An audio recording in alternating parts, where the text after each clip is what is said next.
Je suis fonctionnaire dirigeant au SPOE, donc on a créé une nouvelle entité qui est l'entité de la direction de l'exploitation des tunnels. Donc ici, suite aux inondations que nous avons eues mi-juillet 2021, nous avons été fortement impactés ici au niveau de la liaison E40-E25, donc notamment principalement pour la partie rive droite. Donc l'ensemble des équipements électromécaniques ont été vraiment impactés et détruits suite aux inondations.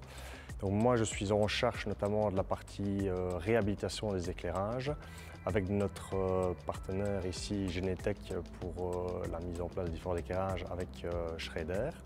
Et ici nous avons privilégié des équipements de type LED pour faire des gains énergétiques, mais notamment pour permettre aux usagers d'avoir un meilleur rendu au niveau de la chaussée et du contraste. Pour Genetec, ce projet est pour nous un énorme défi qui a été réalisé ici pendant la période des congés. Nous avons travaillé en pointe avec des équipes allant jusqu'à 40 personnes qui se sont relayées jour et nuit de manière à gérer au mieux tout ce qui est coactivité dans le tunnel et permettre de mener à bien donc, le timing pour réouverture dans les délais demandés. Nous voici au sein du tunnel de Quincampoix. La rénovation avait pour objectif de remplacer les luminaires qui avaient été détruits lors de l'inondation de 2021.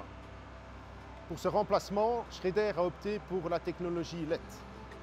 Cela a deux avantages. Le premier, ça diminue la consommation d'énergie et le deuxième, ça améliore le confort des conducteurs. Combinant nos solutions avec celles de Phoenix Contact, on a pu réaliser les besoins du cahier des charges.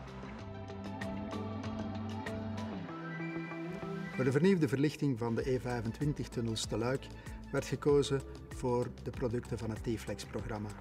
De T-Flex Line voor de basisverlichting, T-Flex Combi voor de versterking en T-Flex Base voor de veiligheidsverlichting.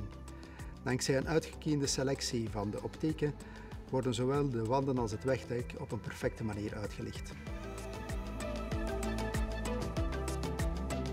Hierboven aan de tunnelwand hebben we de mogelijkheid om aan te tonen hoe de voedingsinstallatie van de verlichting uitgevoerd is.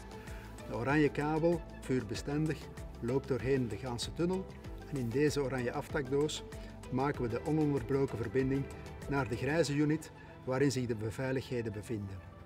Van daaruit hebben we 1, 2 of 3 uitgangen naar de armaturen of naar de driverboxen zoals deze zich hier bevindt.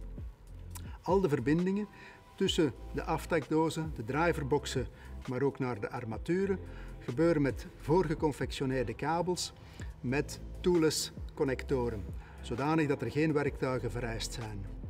We hebben telkens een ingang uiteraard, 1 of meerdere uitgangen, maar we zien hier ook de buskabel met die doorlust van het ene naar het andere toestel, waarmee dus de controle van de verlichtingsinstallatie zal uitgevoerd worden. Dit is onze sturing van de verlichting, onze ATS4-kast. Ze zorgt ervoor dat de verlichting binnen in de tunnel steeds in functie van de verlichting buiten zal aangestuurd worden.